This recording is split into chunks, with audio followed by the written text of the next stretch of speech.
Hello, everyone. This is Andy Savvy. This is the third in my series of things every woman should know.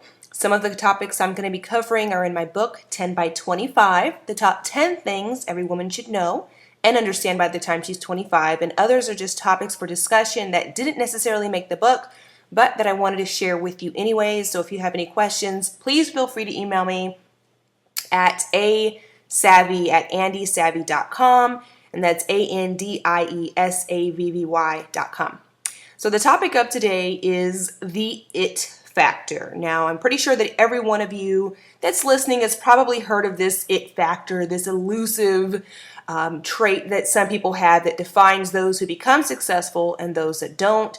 Maybe somebody told you that you have it, maybe they said you didn't, but in either case, whatever they said in the past doesn't matter until today.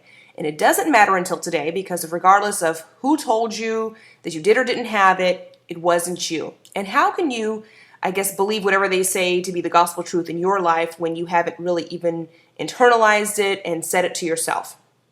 Now, the truth is that this it factor isn't really defined so much by someone acknowledging that trait in your life as much as it is yourself and your willingness to see it for yourself, nourish it, and keep it. So that even in times when nobody else sees it, you know it's there. So what is the it factor?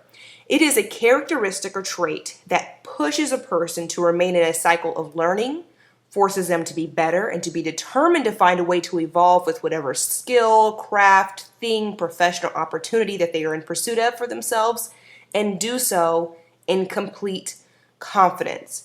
The key part of my definition is that this characteristic has nothing to do with other people, their opinion, or their acknowledgement. The it factor begins and ends with you. Nobody controls when you have it. And perhaps the most obvious point that I'm trying to make, if you haven't gotten it already, is that anyone can have it. You'll know when you have it when you A, don't depend on the positive or negative opinions of others to push you or to stop you from pursuing whatever it is you're after. B, are always looking for ways to improve, being open to constructive criticism. C, evolving with your craft. And D, when your inner confidence outshines any doubt that you might have about whatever your goal is or skill that you're trying to develop. And I guess for as easy as that sounds, you would think that more people have it, but they don't. Mostly because they don't understand that having it only has to do with you. They lack the desire to keep learning and looking for ways to be taught, or they just stop evolving and lose confidence. The most common scenario is that people, whether they want to be praised for their work, want a promotion, or want that once-in-a-lifetime opportunity, and some who simply just, want a chance, often find themselves extremely happy or broken when they find out that somebody that they might look up to does or doesn't believe that they have it. They don't have what it takes to be successful. And so from that moment that this person comes along and tells them so, something changes in them. They stop looking for ways to learn, and so that's how they lose it. There's two other scenarios that come after the most common. The first is that, somebody who has it gets successful and stops looking for ways to be better or to be a better person, a better writer, musician, dancer, so on, etc. So while they are successful, they lose it because they stop striving to be better. The second of these two is that people just stop evolving. Have you ever met somebody or listened to your favorite singer or artist? They're extremely successful to a point. They get into this pattern and they do what they think works for them.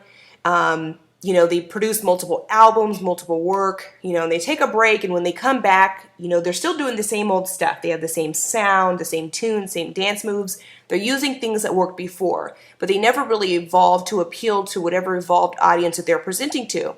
So when they fail to evolve, they lose it. And lastly, and I guess what could have very well have been the most common scenario if people didn't lose it in the other three ways I explained, is a loss or lack of self-confidence.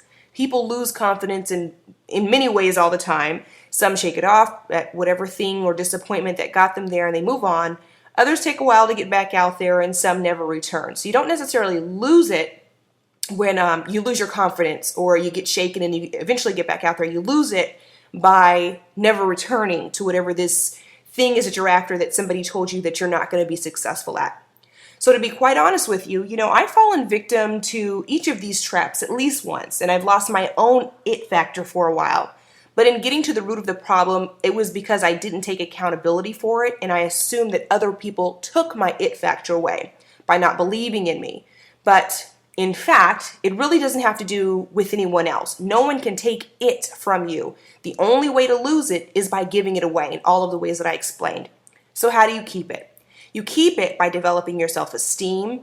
Someone once told me that your self-esteem is a reputation that you develop with yourself. So develop a good reputation with yourself. Surround yourself with people, opportunities, and experiences that make you feel good about being yourself or doing whatever it is that you're trying to do. Continue to learn and evolve. What kind of world do you think we'd be really living in if nothing evolved? If it were up to my husband, we might all be living in some cave somewhere, eating sushi. But the people before us evolved, and because they did, we enjoy certain luxuries of today, and the luxury of success for you, is really no different. And lastly, you really have to take the time to develop confidence. Your confidence is a product of having good self-esteem. So by developing confidence, your opinion of yourself, your goals, skills, etc., need to become unshakable. The key to understanding most of my teachings, from anything that I've already put, I guess, on YouTube or things that you're going to see coming out, is that you really must take accountability for yourself and by yourself first. I want you to be accountable for your it factor. Develop it, keep it, because whether you know it or not, you can have it. If you have any questions about me, you're more than welcome to look at my website. It's www.andysavvy.com. That's ANDIESAVVY.com. Or email me at asavvy@andysavvy.com.